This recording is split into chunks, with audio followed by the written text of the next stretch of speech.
Nhâm xóa rồi. Ôi mềm đi mềm lá.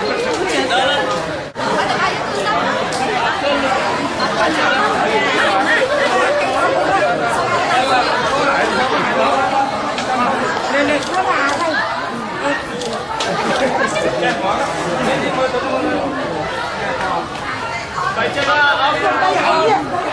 ông Sơn là chỉ có sẵn mây nữa. Phải chưa ta?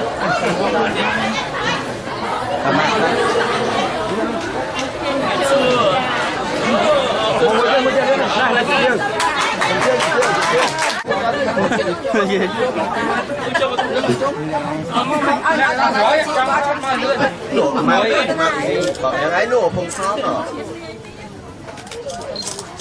Nhưng mà áp con nó chỉ một cọp sắt mấy này, trở ra họ cứ trở. Có bốn qua, rồi mua sắm quá. Một căng nè nó mày, còn căng luôn. Thời gian nè, nè gái cho nó. Những số bom ôn nó ấp liền. Mai ba mình chụp bom ôn muốn tới dọc đi chung. Đây này, để cho mà lo, con mà lo cái này.